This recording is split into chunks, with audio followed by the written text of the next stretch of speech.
What's going on, Restoration Dominators? Rico Garcia here. Super stoked to be on the show here with you guys today. Today, we've got a really amazing guest. Most of you, some of you may be familiar with the name. Very few of you may not be, and that is Katie Smith. Well, who's Katie Smith? Katie Smith not only is the second generation owner of PHC Restoration, but she's also the president of Restoration Industry Association, RIA. And let me tell you, we had a blast. Katie is certainly one of those individuals that is extremely welcoming, very open with her knowledge, with her information, and just spending a few minutes with her, speaking to her, you could really gauge how much she cares about the industry, how much she cares about people, how much she cares about personal growth, and all of that really shines through on this interview. But more importantly, as far as actionable things, today we are going to have a real blast. So make sure that you buckle in, because we're going to be talking about not only the history of her experience in the restoration arena, the key changes that she's seen, how the industry is adapting to that. We talk about company culture. We talk about what are the importance of your own personal, emotional, spiritual, mental health when it comes down to building and scaling your company, how to determine what's important for you as a business owner, the impacts that you can have on your community. And then we also get into some of her roles at the RIA and what the RIA is currently doing in the industry, but also how you as a restoration contractor can help throughout this movement, and how the RIA can help you with all of the resources and information and education that is currently available. So this is an amazing episode. You're not going to want to miss a minute. As a matter of fact, there's a small little tidbit that I want to highlight, which she gives us some great recommendations on books, but then she lets us know what she does with her bookshelf, which I got to admit, I've never met anybody that does that with their bookshelf. If you want to find out what that is, make sure that you stick around. But without further ado, let's go ahead and jump into the podcast. But before we do that, let's take a quick moment to thank our sponsors. First and foremost, we want to shout out to C&R Magazine for being an amazing partner and an amazing sponsor for our show. If you haven't gotten your subscription yet of C&R Magazine, head on over to cnrmagazine.com, and upper right-hand corner, there should be a big red subscribe button. Just go ahead and tap that, get your subscription, keep your finger on the pulse of what's happening. They have great articles, great insights if you're in the restoration. Without further ado, let's get into it. Welcome to the Restoration Domination Podcast, where you learn actionable advice that moves the needle and helps service-based businesses dominate. Here's your host, Rico Garcia Jr. All right. We are here. We are live. And Katie, let me ask you a question. Are you ready to help us dominate? I'm ready. Let's do it. Let's do it. We were having so much fun, like off camera, and just talking about just like life and birds and bees and all sorts of good stuff. We were like going down rabbit holes for like a whole solid 30 minutes. So this is going to be like an amazing interview. You've got so much insight.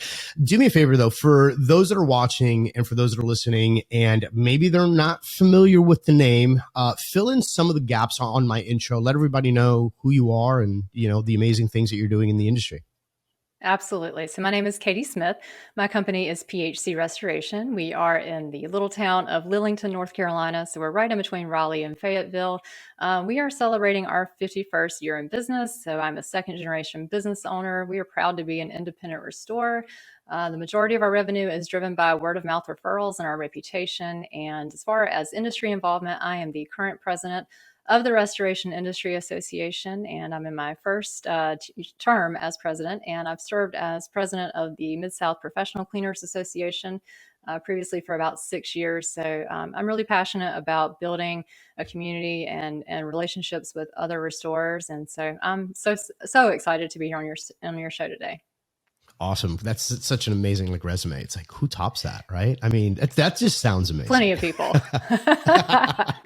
So kind of walk us through like your initial experiences in the business. I always like to get people's like core story and how it forges how they see the industry today. So you kind of walk us through that, like when you first got exposed to the industry and, you know, how that has created conscious and subconscious ideas about what the industry is and what it should be.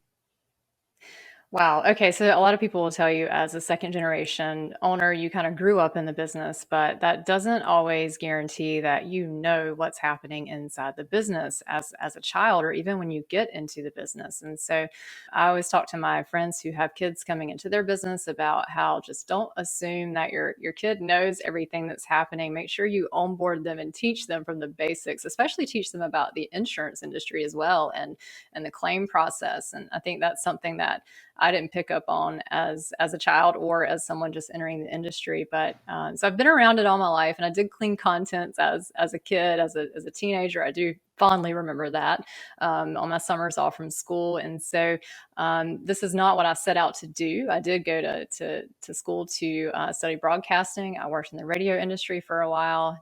Decided to leave that industry. Came here for a little bit of a transitional period. I wasn't really sure what I wanted to do. And so I just kind of parked here for a little bit and stayed here for 17 years and kind of had to find my place, not just in this company, but also in the industry as well. And really being able to find out what my strengths and talents and abilities are and figuring out how I can use them every day. And it turns out that I really love building a company culture and just creating a place where people feel like they can be their best, and a place where people want to get out of bed and come to every day. That's really what gets me excited. And so I like to just be the person who kind of just makes other people feel welcome. So whether that's in my company, in my home, which I kind of see this as an extension of my home as well, but also within organizations, associations, I just want people to feel like they have a place where they belong and that there are other people like them in this world and that they're not alone. That's important to me. Awesome. Awesome. So what's changed in your view in the industry from when you were first introduced, obviously second generation to now? I mean, obviously we know that there's a lot, but from a mindset standpoint, from the standpoint of how restoration business owners are addressing the industry, how they're addressing some of the issues that we currently experience now, like what are some of those like stark differences? I want to say that getting paid is the number one difference now, just from where I started and how I learned the business. And now I see a lot of people my dad's age and younger than them who are leaving the industry because just getting paid and dealing with your customers and dealing with the carriers and then all the third parties that the carriers bring in on the claim. I think that to me is one of the worst parts of the industry is just you want to do the right thing. You do great work and then you get emotionally attached to that great work that you do. And you look at the results, the after, and you're like, gosh, that's amazing. And why do I have to wait so long to get paid? Why do I have to do all of these things to justify the work that we've done? And it's frustrating because you know that in any other industry or you go to a restaurant, you're not asking for proof of anything from the business owner to justify what they're charging you. And so I will say that just getting paid is always number one. But even as an independent contractor, the amount of third parties that we have to deal with on a claim just really slows down the payment timeline. And even if you've got all your ducks in a row, your documentation looks great, there's still a lot of communication that you have to do in order to close out the claim. And so if you don't have the tools to do that, if you don't have the processes in place, if you don't have the technology to document what you're doing, that's a struggle. And so the technology changes would be number two, the big change that I've seen, but they all support number one. And so just making sure you're doing your work the same way every time is something that all of us are focused on right now. And I don't know that that was something that we were all focused on as heavily 10 to 15 years ago. Right, which totally makes sense. So there's obviously a lot of changes, tech being one of them. There's a lot of people that watch the show, that listen to the show, that have been in the industry for years and years and years. And then there's some that literally probably just found it on this episode, right? They're just brand new and they're like, okay, cool. I just want to learn something new about the industry and how I can get a little bit better. So I think that this would be like a great opportunity to kind of like address them, or maybe some veterans in the industry that haven't kind of changed with times. Let's talk about like some of those tech changes and what are some of the tools that people should be looking to integrate in their business that are like an absolute must have in order to help them get paid faster and more effectively. Yeah, so I think, there's a lot of software that we can use that's industry specific, and sometimes that works for your company and sometimes it does not. So you have to find what works for you.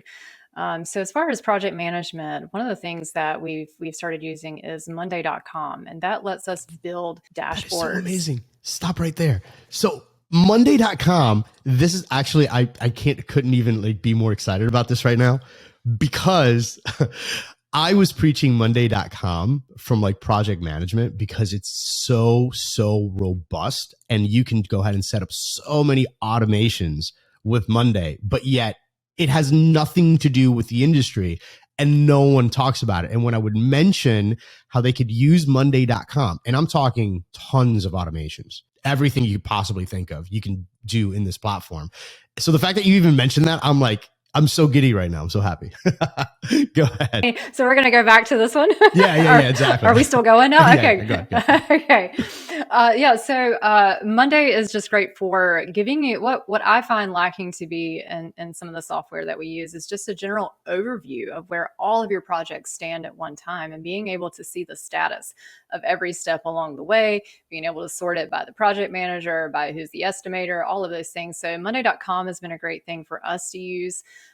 We've also, obviously, tools like Matterport. Everybody likes their own brand, but we like Matterport, and we've been kind of rethinking the traditional estimator role. And so we don't have a traditional estimator right now. And so we're really investing in our project management team and just making sure that we're able to quickly capture the space, get the sketches done quickly, but the project management team has tools that they use to build a scope. Our coordinator has built them a scope form on Jot form, making sure that they can easily do it out in the field and then submit it so that the package can be bundled together and sent off somewhere like Impartial or to a remote estimating company. So we're kind of piloting a couple of things right now because we want to do it faster. Everybody wants to do it faster, but we want to also utilize that technology as well. For our HR side, we just implemented Bamboo HR, which is an amazing platform for just keeping track of your people, making sure that everyone's onboarded the same way and having documentation that your onboarding was done, that all your OSHA training gets done the same way as well.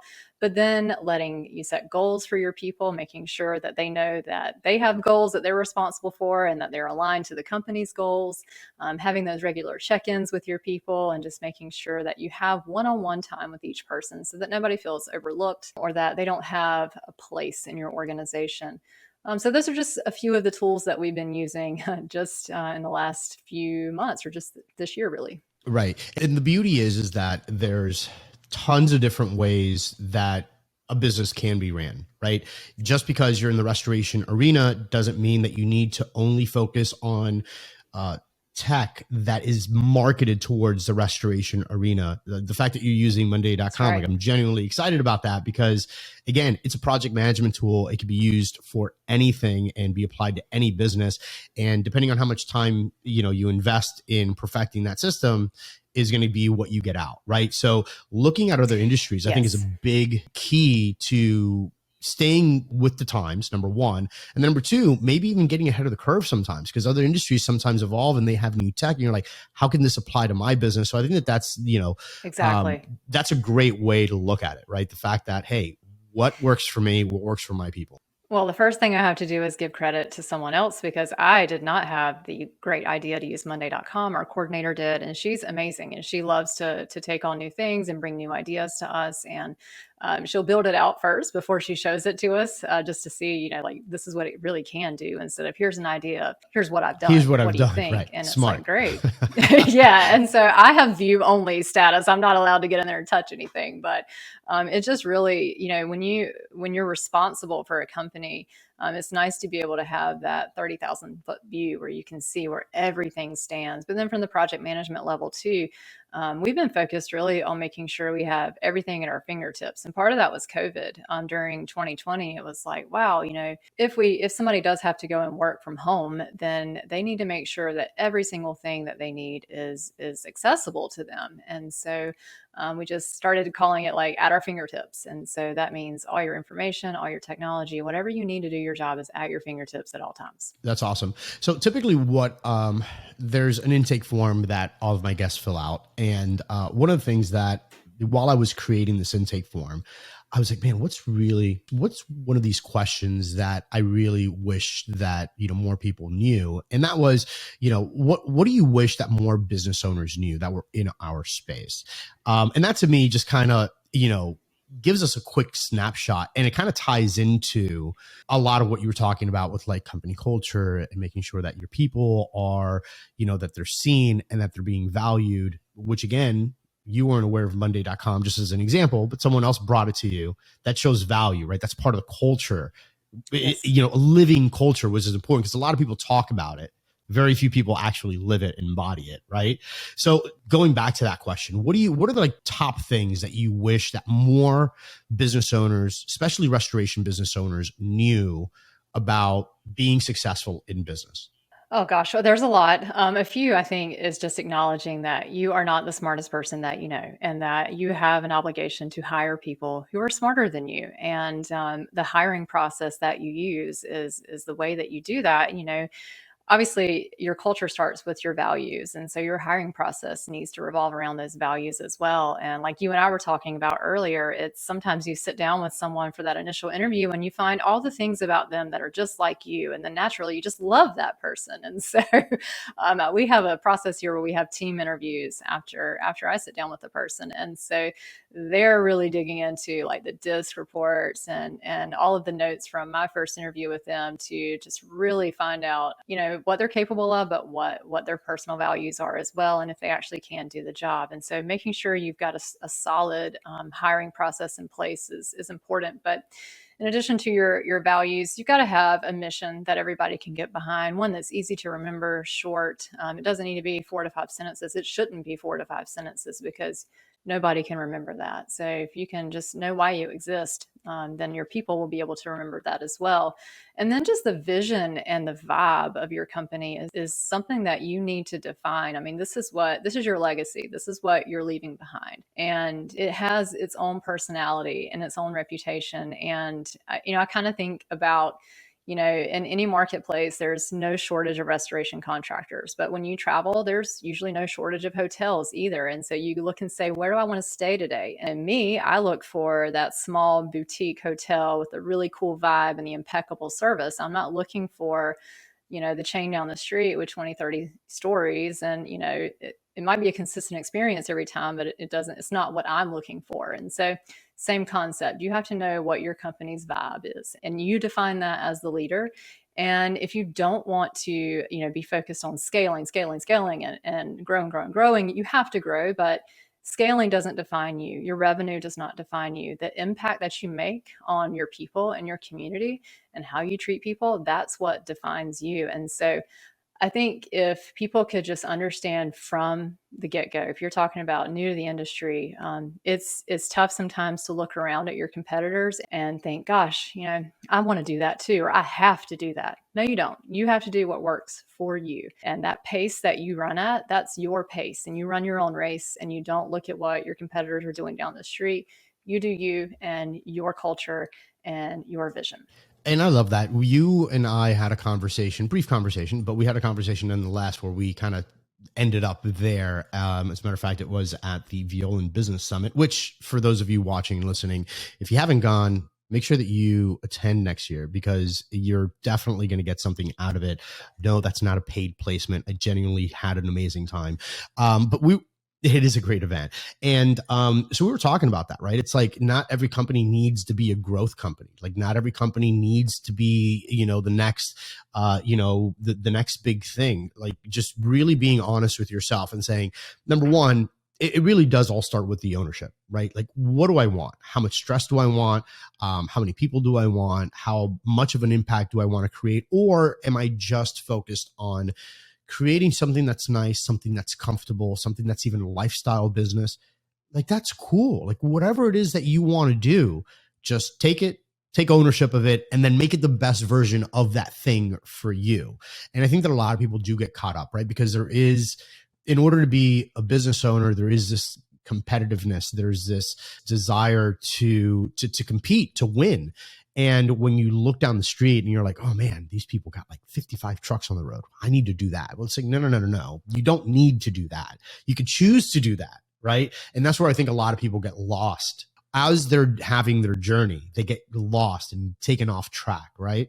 So what are your thoughts on that? And I think if you Yeah, if you can just compete with the company that you were yesterday or last year, then that's good competition. And making sure that you're getting better every day, then that's good stuff right there. But you just have to know what your definition of success is. And part of our goals right now, our 3 to 5 year goals, have been focused on creating value, not because we want to sell, but we see the trends in the industry. We see the consolidation that's happening. We know what different investors and different people see as a strong market contender, just based on conversations that we have. So we took that and said, we're going to be a strong contender, not to put ourselves up for sale, but to make sure that we're able to compete in this changing environment. As companies get bigger and bigger, we want to, make sure we know what our differentiators are, but we also want to make sure that we are as financially healthy as we can be, that structurally we're as healthy as we can be. We have the best people on board, to have a strong team. And so you can create a valuable company without having your sights set on selling right now. But eventually, you do need to know what you want to do whenever you're done doing this. It may be 20 years from now, it may be 2 years from now, but you want to look back on what you've done and see something tangible. And if your tangible is a bunch of toys in the yard, that's great, but that's just not my tangible. The impact that we've made is what I want to see. So what makes a strong company? What makes you a contender? Or, if someone is right now, they're like, hey, look, I think that I have a pretty strong organization. I think that this is appealing. I think that someone would go ahead and buy it from me. But based on the conversations that you've had, based on some of the changes that you've made, what would you say could really make an organization a contender in the marketplace?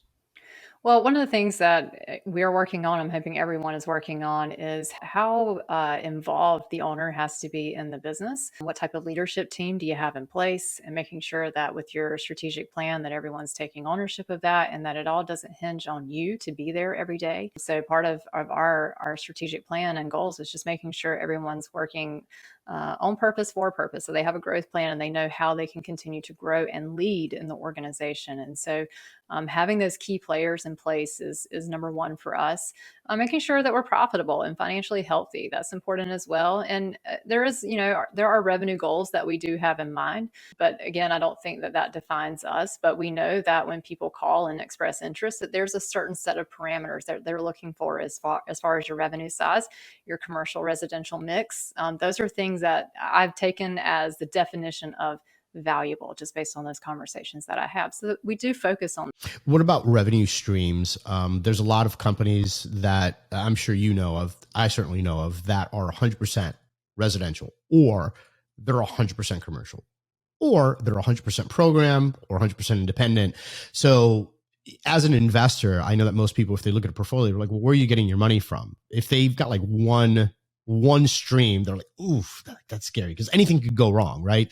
So, but there's a lot of companies that are apprehensive about diversifying. They're apprehensive about going into new markets, new arenas, because it's basically a whole new language that you have to learn, right? Speaking to an individual homeowner is very different than speaking to a facilities manager. It's a totally different love language. So what would you say about a situation like that? And should people be looking at diversification of revenue streams? Well, I will just tell you the God's honest truth. When I first started working here, we had one carrier that represented the majority of our revenue, and that scared me a little bit. So we worked for years to diversify that, and now none of them are over 20%. So it took very intentional thinking, strategic planning, and a lot of work to do that. But especially if you're on programs, just the changes that I see happening in that environment, and from carriers going from one TPA to the next and making changes, I would not be able to sleep well at night if I knew that all of my revenue was coming from the same place. And so it's always wise to stay ahead of the curve and making sure that, I think your business reputation, the quality of your work, which you achieve through your people and your culture, that's what's going to drive your best revenue and your most diversified revenue. What they see on the internet, what they hear from their friends and family, that's going to help you diversify as well. So we decided a long time ago that internal customer service, what happens between our four walls, was going to be what drove our word of mouth referrals. And so we focused on our raving fans and tracking that number. But we did it through our top KPI being our employee satisfaction score, and just making sure that that culture that was in our walls, and we carry it into our customers' buildings as well, and their homes and their businesses, it better have been a positive experience. And so I know a lot of people will say that culture is not something that you can measure. You can. And they say it's expensive and it takes a lot of time. It does. It doesn't have to be expensive. But I think in the end, if you really want to step away from the program work and step away from some of those accounts that represent too much revenue, the best way to do that is through growing your reputation. Right. And part of that also is marketing. Like one of the things that I've preached quite a bit on the show is, in my opinion, humble opinion, right, is the fact that this industry, for a lot of people that quote unquote could be considered successful by most standards, it's because you're being spoon fed your business. So you're like a caged animal. You're a lion, sure, but you're not running wild. Like you can't hunt, and feed yourself. That presents a problem in the industry because that kills innovation, that kills growth, that kills creativity. And to some degree, I even think it starts whittling away at some of the company culture as well. And you're like, well, what does one thing have to do with the next? It has a lot to do with it, right? Because it's like how you're presenting if you're having to present yourself in a certain way to the general public, and that's part of your marketing, it's part of your sales, now it becomes part of your mindset. It's executed by the people that are answering the phone. It's a very different organization than someone who's just taking an order saying, hey, go over to Betty Sue's house and, expect my next call like in 5 minutes when I get you another lead, right? It's a different mindset. I mean, do you think that one thing has to do with the next, or not really? I really think, Rico, that it just comes down to knowing who your customer is and knowing who you serve. And you know what? There are contractors that do program work all day long, do it profitably and do it well. And if that's what works for them, that's great. There's no shame in that. And they should be proud of that. And as long as they've got that diversified, that's great. But still, even when you're doing any type of claim, you need to know that the person signing your work service agreement is the customer and you serve them fiercely and you do right by them. And I think as long as you preach that in your organization and that customer service and customer experience, like what's it like from the time the phone rings until the time the file is closed? What are their interactions like with your company? So whether you're independent or not, you always have to be focused on what that customer experience is. I like it. And unfortunately, a lot of companies, and we see this, right? Maybe it's complacency. Maybe they're just gotten comfortable. They've gotten used to it. It's the norm. They forget, even if you're doing program work, which by the way, and I just want to make this disclaimer here. I don't have a horse in the race. I genuinely do not care. And I could feel really weird even having to express the fact that I don't have a horse in the race, but the industry I feel like is so divided. It's like, you're either independent or you're like TPA. It's like, no, I don't care. Like make your money and serve your people however it is that you want. But for a lot of people that are doing the program work, what I've noticed, and you have to mention it, is the fact that they just kind of get complacent. They forget that the customer is in fact the homeowner, right? Or the person that you're actually servicing. And that kind of comes through sometimes. So kind of going back to the drawing board and putting pen to paper and saying, wait, hold on. When I got into the business, why did I get in? Who was I really looking to serve? And also remember that person's home that you were just in, whether they called you directly or not, they have friends, they have family, they are going to speak your name or your company's name. So for you not to treat that like you spent your hard-earned money to get your foot in the door is a real shame, right? Because you want to create these cheerleaders. You want to create people that are so excited about the opportunity that you were the one that serviced them. Like that's really what it should be about, right? Mm-hmm.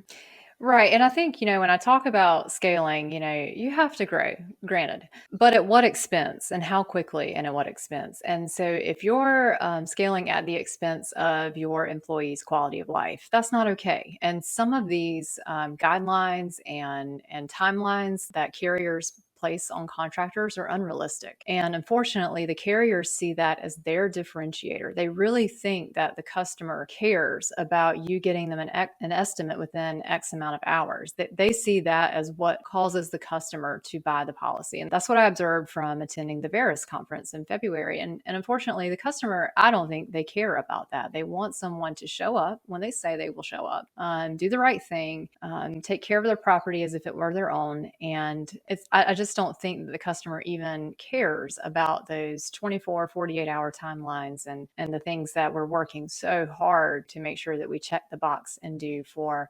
I love it. So what would you say the 3 keys to your success in business and your outlook on life? What would you say those 3 keys are for you? And I know that they're very different for a lot of people, and there's probably a lot more than 3, but if we had to narrow it down to 3, what would you say those are? Okay, so you asked me this on my intake, and so I'm hoping I remember exactly what I wrote down. You know what I love about the intake is that you see. Here, so I might be looking. You know what I love about the intake form is that you actually see the difference sometimes in responses, because sometimes like people are like just relaxed at night and they're filling it out, and then like 2 days later they're like in the middle of the day and it's like totally different responses. It's amazing. It's great. It might be.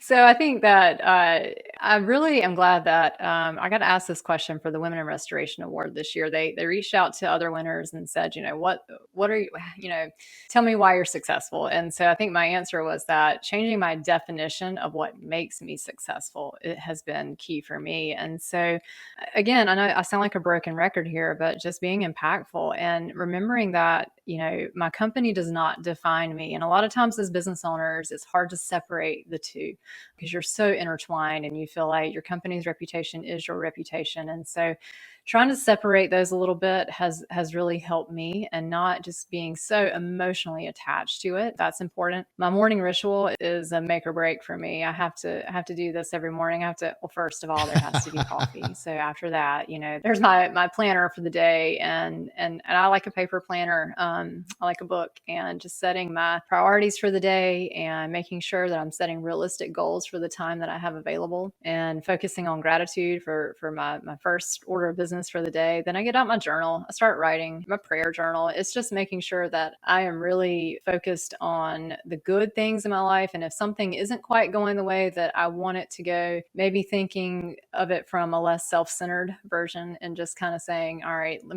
me just look at this a different way, and maybe just kind of think about it for a couple of days. And so the other thing is just understanding that there's very little that I control in this world. And so my thoughts and my actions, and focus on those things, that's what I can control. And anything else I can't control, I got to surrender that. Right. And so I have to start my morning off remembering that. And so and I didn't always do that. This has been something over the last few years, but it's really been a life changer, not a game changer, but a life changer for me. And I experienced some really quick successes in this industry and that fast growth. And I feel like it just spiraled out of control so quickly. And not just the business, we grew too fast and we didn't do it the right way with processes and the right people.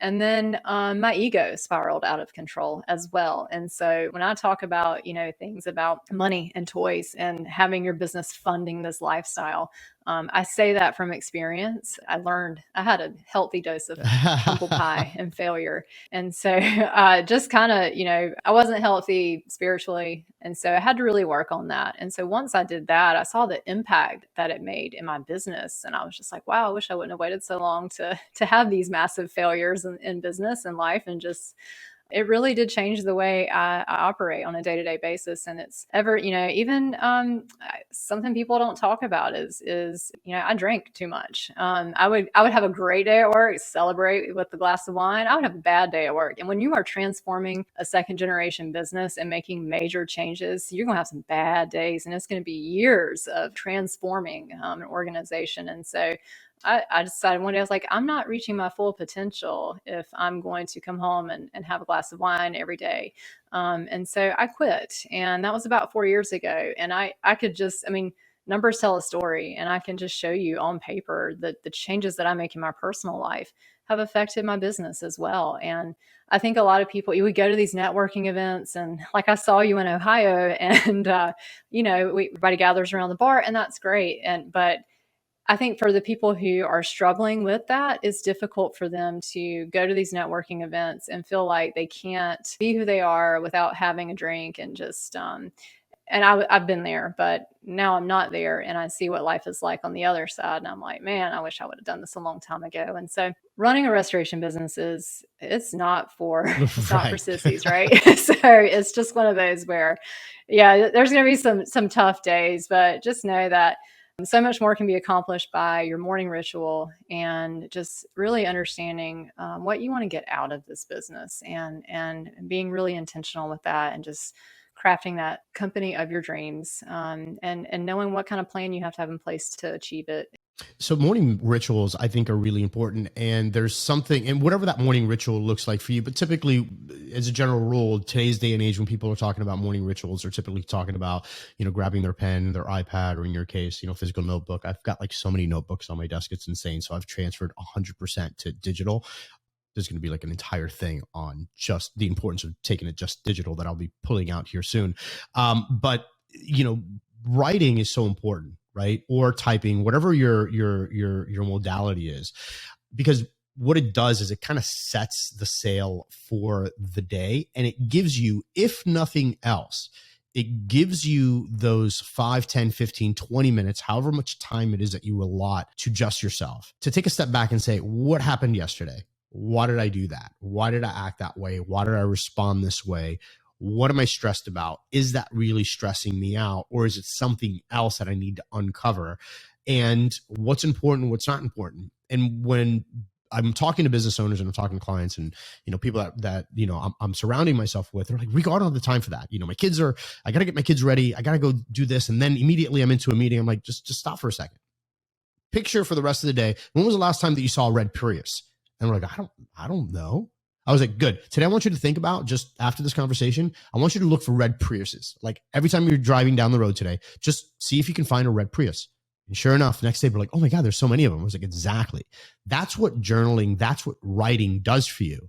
What it does is it puts in focus what it is that you need for the day, what it is that you need for the week. So if you know in the back of your mind that, hey, I want to have a healthy company culture, let's say, but if you didn't remind yourself of what your goal is or what you were looking at, it's very easy to go throughout the day and just go at 100 miles a minute and totally bypass all of these great company culture building activities, right? Or maybe you neglected Susie, the receptionist, who's going through a rough time. That is the person who is answering the phone and is greeting your customers, right? And all it took from you was just to acknowledge their existence and saying, hey, by the way, is there anything, how's it going? But whatever that looks like, right? So that gauge for the day is so important. Did you notice once you implemented this in your day-to-day, as a high octave entrepreneur, that it would set the sail for you and help you in your focus? I don't think I knew. I think I started doing that at a time where I was just in a space where I felt like, oh man, I have failed so terribly here and I don't know what I'm doing here. And just, not talking to myself in a way that really built me up to go out and overcome the obstacles that we had. But I just stuck with it. And then I started seeing I'm writing my story and I'm leaving this behind. And I feel bad for my son who'll have boxes and boxes of journals, one day to have to do something with. But at the same time, I make it a point to, especially at the end of the year, when I start thinking about what I want to do next year, I'll go back and read through my story from this year and just see gosh, I thought this was such a big problem at the time. Turns out it wasn't that big of a deal. It's things that, we worry about things we can't control. And I think just making sure that I acknowledge, I'm not in control here. I'm going to surrender this one and do what I can and plant the seed and then see what happens here. But, it's not like none of this is in my control. I can't do anything here. I just think, what can I do? Not to force something, but to put my best effort forward and let it play out in the way it's supposed to. And so I really enjoy going back and just reading some of these things. I'm like, man, it blows my mind to see what all you accomplish in a year, but we are so focused on tomorrow that we forget to stop and look at what happened yesterday in the last year and look at how far we've come and how much we've transformed ourselves and our companies. And I think we need to do that a little bit more, just to remind ourselves we're doing a good job. We tell people all day long, hey, you're doing a great job, but we don't tell ourselves often enough that we're doing a good job. And obviously it's so important for us to have that positive talk, especially with as much negativity or as much stress as, each and every single business owner has. A lot of times you are the dumpster fire, right? Like your employees are coming to you with all of these issues and how it's stressing them out and you're calming them down. Nobody's calming you down. To take that step back for a second, even if it's a few minutes a day, and calming yourself down and be like, oh, wow, I handled this. I actually handled that. I came up with this really awesome solution on the fly. How kind of badass is that? Right? Like, but if you really think about it, if you wouldn't take the time to write it out, rarely are you going to stop and say, wow, that was really amazing of me. Right. So it's so important and therapeutic for one to take care of oneself, right? The mindset by just cultivating those types of habits. So what I want to dive into now is I want to talk about your role as president of the Restoration Industry Association.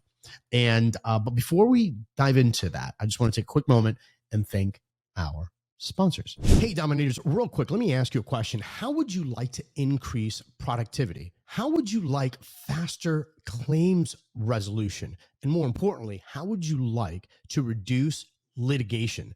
Well, this is exactly what Impartial allows you to do. Impartial creates timely, accurate estimates for faster and fair claim settlement.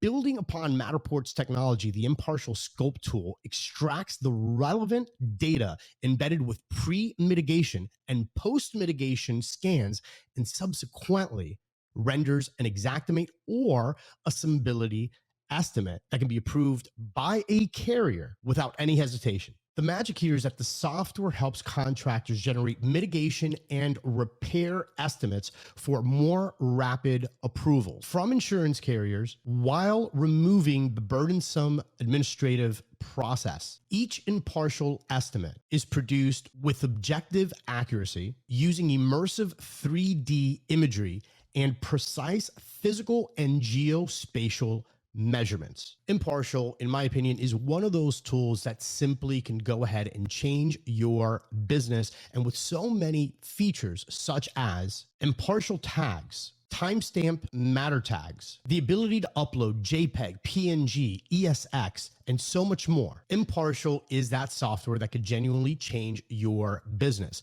Make sure that you check them out in the video description below or in the show notes and see for yourself. Hey, Dominators, real quick, let me ask you a question. Have policyholders struggled to come up with your money because it's held with the mortgage company? Or does the percentage of uncollected debt that you collected in 2021 exceed over 2.5%? Or even better, let me ask you this. Do you dread negotiating with your policyholder when it comes time to collect your final payment and deductible? So look, if you answered yes to any of these questions, then you need to check out Surety. You see, Surety is a third-party fund control company. And what they do is they ensure that you get paid faster and, more importantly, completely for the hard work that your crews are doing. Surety relieves not only the policyholder, but you of tremendous administrative burden while ensuring that the claims process, and more importantly, the proceeds flow via ACH to the rightful owner, you, the restorer. And here's the best part. For less than the average credit card fee, Surety delivers on numerous fronts. So here's what I want you to do. If you want to learn more about how Surety can help you, I want you to head on over to www.surety.com/dominate and request a free demo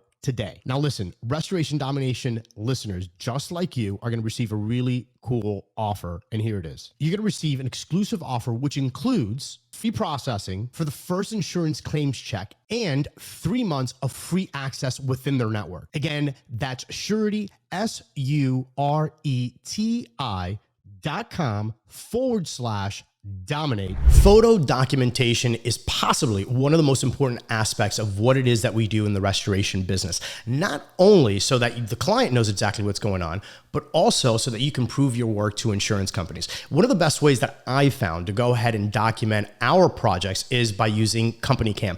CompanyCam is an amazing app. It has so many features, everything from timestamped and GPS located photos, individual project files, unlimited photo storage, in-app communication with your crew, a live stream of all of your projects as the photos are coming in, as if it was an Instagram feed. So from a managerial standpoint, CompanyCam can help you there as well. But more importantly, it gives you the ability to protect your organization while documenting and keeping everything nice and neat. So we've got a really special offer for you. If you go to CompanyCam.com/dominate, not only will you get your 14-day free trial, but you're also going to get the first 2 months 50% off. So again, head on over to CompanyCam.com/dominate. Get the app, and I'm sure you're going to love it. All right. We are back. So let's talk about that. How did you even end up in the role? Like, who did you wine and dine? What happened? There's no whining and dining. There's just be, here's what it is. I was being a doer. That's what it was, I think. But, we used to get CNR magazine here at the office. And when my dad still worked here, he saw that there was a convention in Orlando and said, I think you should go to this. And so my husband and I went, and I will tell you, the first one I went to, I rarely participated. I just had fun in Florida. I'm not too proud to tell you that. I like to keep it real. And the second one I went to after that, started to really, go to all the sessions, go to the trade show, do the things. But I felt like it was a little bit of a tough group to break into. And it might have been that I was just intimidated. That could have easily been what it was. But I started seeing the little tags and the badges hanging on everyone's name tag, and started wondering, like, what is this certified restorer thing, and trying to figure out, what are these people, what are they doing with their careers and their companies. And so on the way back from that convention, I looked up the certified restorer program. And I was like, well, I just need one class to meet the prereqs for this, because I was well into my journey here at that time.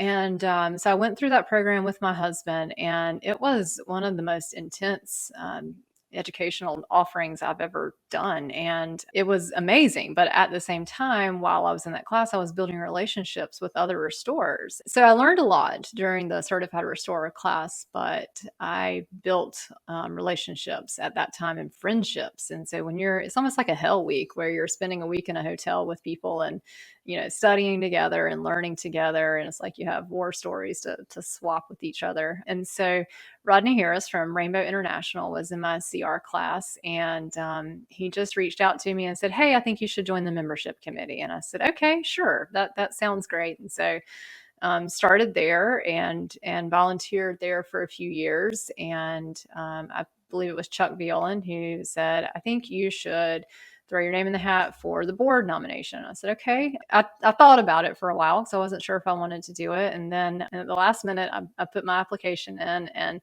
so that was about 6 or 7 years ago, when I joined the board. And so I'm in my second term. And so over time, just started doing different jobs there, and stuck with membership for a while. And then when we formed the Advocacy and Government Affairs Committee, I got involved with that. It's definitely not whining and dining. It's just making sure that you're engaged and working to leave the industry better than you found it, to make sure that restorers understand that we are working hard to make it easier to be a restorer. Because we talked about all the changes in the last 10 years and how it's so much harder to operate a company now than it was, how much harder it is to get paid, how hard it is to work with these third parties. And so we are working feverishly to create resources for contractors to use, a lot of position statements. We have a few that are going to be released soon. Things that third parties or adjusters tell you that you don't really know if they're telling, I don't want to say telling the truth, but someone tells you that's the cost of doing business. Right. Like, is it really? But is it but really? You don't know how to respond, right?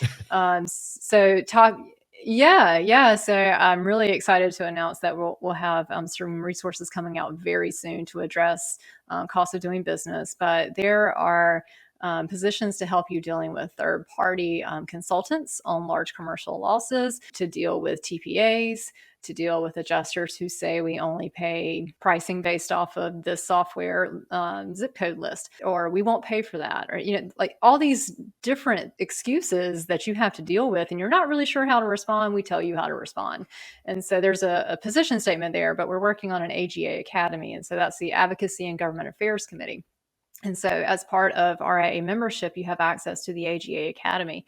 And there you can see videos, all types of industry experts from pricing software companies. There's a lot of education there that really helps you with that back and forth, getting paid part of the business that really just makes restorers want to bang their heads against the wall, and your people as well. And you think about the people in your company that have to deal with this, that affects their quality of life. And so when you give them a little bit of backup. It helps them to do their jobs as well. And so advocacy is one part of it. I talked about the education, the advanced designations. The CR is like our premier designation. And to earn that now, you have pillar designations that you earn. So that would be like water loss specialist, fire loss specialist, contents loss, and then environmental risk. So you earn those first, then you become a CR after that course. And then we have events and networking. We have our premier event, the annual convention. That's usually in the spring. This year will be in April in Orlando. We have our fall tech conference in November 2nd. That's going to be online. So that's going to be one day online for like your lead techs, your project managers. It's going to have technical training, soft skills training, a little bit of sales training as well. Just making sure that you have those educational opportunities for those boots on the ground, just pulling them out of the field for one day to get some sharpening of that saw as well. So we have regional meetups. We've got those scheduled throughout the rest of the year in Chicago, Maryland, Miami. So we're trying to connect restorers and build that community and just talk about, business strategy. During our regional focus groups, we talk about AGA issues. We bring those back to the AGA. We see what we can do about it. We're taking facility tours with some of the best companies in our membership directory. So if you want to build relationships with other restorers, you need to spend time with other restorers. And so for me, RIA has been where I've built my network across the country of people that I rely on. I depend on, I call them when I'm having problems and just say, how do you work? Or have you ever experienced this? How have you worked through this? So it's really just a very great community for restorers. There's a lot of fresh blood, let's say, that's coming into the business. And they're like, I don't really care about any of these associations. I'm too busy trying to get my first couple of deals. Right. And I get it. Right. Cause I was there. Like, I remember, like, it was just like, I don't know, 6-7 years ago, whenever it was. So, a lot of times they hear about associations like RIA, and they're like, oh man, maybe later on down the road. But there's so much value to be had there. Sometimes they feel like it's for, the bigger players and that they don't matter, or that they're not there yet. Like, what's the messaging for, these smaller organizations, these organizations that are just nose to the grindstone? Like, they need to be involved because their voice matters. Yes, and we want to hear everyone's voice and then speak as one voice to represent the restorer's best interests when it comes to dealing with pricing platforms, dealing with different software companies, third-party consultants, TPAs. Somebody needs to be able to speak for the restorer without having to worry about their livelihood being at stake, right? And so we are that voice for restorers. And so we represent all restorers of every shape and size. But it's not just for one size company. And so we've even, completely changed our dues model. So now it's going to be based on revenue so that there's a lower price point for people who are just getting started. We realize that if you are just new to this industry, you probably need to build your network more than anyone. Like this could be a pivotal moment in your career. And so this summer, we're coming out with a new dues model. And if you are a new member, never joined before, you can get a discounted rate of $299 for the first year. That gives you access to everything the AGA has done. There's even a TPA scorecard. Years ago, someone spoke up at a town hall and said it would be nice if we could score TPAs the way that they score contractors. Some of them send out that email saying, here's how the contractors in your market perform. Well, we did the same thing, and we had hundreds and hundreds of responses where we let contractors grade TPAs based on how much they enjoy doing business with them, how fair they are, their practices, their payment, all those things. And so we created a scorecard so that if you're trying to decide, should I apply for this TPA? Should I not apply for this TPA? We have it there for you to see in black and white. I mean, just the scores are there. And there's open-ended feedback just telling you, this one does well in this area, this one doesn't do as well in this area. So I know that people are asking that question. I see it on social media all the time. Which TPA should I join? We've taken the guesswork out of it. And I mean, there is true data there to support those answers. So it's just, there's so many like first time resources that could just completely solve a lot of the problems that you're running into. And those problems make you feel like you don't have time to step away from your business. But we all know that you take 2 or 3 days away, maybe you go to a convention, you come back with those takeaways that you can immediately implement in your business. That's what we're focused on, is those takeaways. And just look, I'll be the first to tell you that even in my company, I have struggled to take all of the information here and get it out into my company. And so I'm human too. So we all struggle with that, but we all know we've got to stop the madness, right? So every once in a while you have to step away, and so the RIA is there for you whenever you need that support, whenever you can set that time aside to learn. And there's so much information on the site, which, by the way, in the video description below, as well as in the show notes, if you're listening just on audio, there is going to be a link to restorationindustry.org/member-benefits. Go ahead and check out that link. And if you're not a member of the RIA, make sure that you explore, see if it's a good fit for you. Don't exactly know why it wouldn't be, but go ahead and check it out and see for yourself. Ultimately, especially with the new dues model, like that's kind of hard to beat. So go ahead and give it a whirl. Let's talk about, it's kind of switching gears here. I always love to talk about books and how they impact people and entrepreneurs. So talk to me about some of your top books that, as a business person, as an entrepreneur, and as just a human being, that have really impacted your life. So I think I'm not too different than a lot of your guests, because I looked at your book tab on your website. So a lot of the things that I recommend are already there. Did you cheat? Did you cheat a little bit? Did you go down and be like, oh yeah, that's a good one? No. Actually, I looked on my bookshelf, and so that's, it's full on both sides, organized by color, because I'm weird like that. By color, not alphabetical, not by subject matter. Color. Yeah. Amazing. I love it. The Advantage by Patrick Lencioni. I don't know that one's on your website, but the Advantage is one that kind of changed everything for us. We use that as our guide for doing our first offsite. Now, granted, you can pay companies to walk you through that, but if you want to do it yourself, that book tells you exactly how to do it. So how to establish your leadership team, how to establish your mission, your values, write your playbook for the year. So that's a game changer right there. So if you've never read The Advantage, that's my number one pick. The E-Myth is awesome. I recommend that to a lot of people I know who are just getting started. We all are in this business, or not we all, a lot of us are in this business because we love the tech side of the business, and we love being out in the field and doing those things. But if we want to grow our business, we have to empower other people to be out in the field, and we have to work on running the business. And so the E-Myth has great stories in it that help you learn how to do that. Mindset is one that I think is an awesome book. It talks about the differences between a growth mindset and a fixed mindset. That's a great book. I don't know if enough people read that book. It's actually used by some of the teachers at my son's school. So I read it too, and it helps me to really lead by example when it comes to thinking with that growth mindset and doing things that I might be scared to do because I might not be great at it the first time I try it, but getting out of my comfort zone and really just trying new things. Purpose-Driven Life, you and I talked about what a great book that is. Like a chapter a day, a few questions to ponder on, and really figuring out what your strengths, talents, and abilities are and how you can put those to use in your everyday life. I think that spiritually, sometimes we feel like we have to cut our business off from our spiritual life. And I really think that they're not meant to be separated. You don't just change who you are when you walk in the door. And so that really helped me start thinking about how can I incorporate the two? And then the other one I was telling you about was The Road Back to You by Ian Morgan Cron. A lot of people talk about the Enneagram.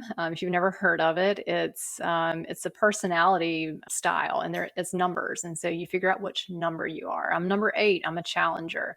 There's a funny story in the book about female 8s. We are a force to be reckoned with sometimes. And so it also tells you about how you are in an unhealthy state, kind of in an average state, and then in an emotionally healthy state. And so the concept behind it is to know God, you need to know yourself first. But I also think, I read this with my husband, and it really helped me and him to understand each other's styles and what kind of styles we revert to in times of stress and times of joy and contentment, and when we can recognize when we are our best selves. And so that's one that I think is fun to read as a group, and maybe with your leadership team or just a spouse, you could do that.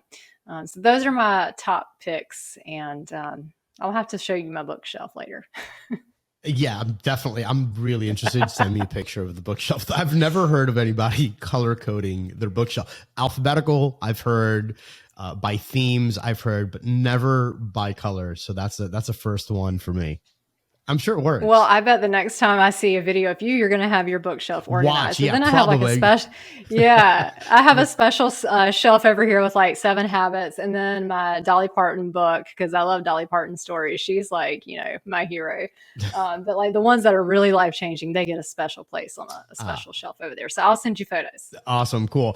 For those that, and by the way, talking about books, Katie made a reference to my book list. For those of you that haven't been on restorationdomination.com, there is an entire book list of every single book that's ever been mentioned. We actually used to even have, which we don't do this anymore, but we had a running count. I don't think we do this anymore, but we used to have a running count of how many times that particular book had been mentioned. I think we removed that. But point is, every single book that's ever been mentioned on the podcast is on that list. So make sure that you check it out. You can go ahead and purchase the books. Every single book that was just mentioned now is also going to be on that list, and it's going to be in the show notes and in the video description. So if you want to check out any one of those books, definitely feel free to go ahead and do so. So Katie, look, we're running out of time. I'd love to have you on for at least another like 2 hours or so, because there's like so much more to unpack. We had this like great pre-roll about company culture that I really wish you would have had a little bit more time to dive into, but we'll do that next time. For those that want to reach out to you, they want to be connected with you, what's the best way to do so? You can find me on LinkedIn. I'm Katie Smith, CR. Awesome. And again, video and the link, it will be in the video description as well as in the show notes. Katie, thank you so much for being on the show. It was an absolute blast. Love what you're doing within the industry. Love your overall vibe, how welcoming you are to people in the restoration arena, and just your overall views on the industry. And Restoration Dominators, remember, get out there, hustle, hack, dominate. Let's go get it. You've been listening to Restoration Domination, your #1 resource for tips, tricks, and hacks to help your business grow. Subscribe to our channel and follow us for more Restoration Domination. And follow our host at Rico Garcia Jr. on Facebook, Instagram, TikTok, and LinkedIn. Till next time, this is Restoration Domination. Hustle, hack, dominate.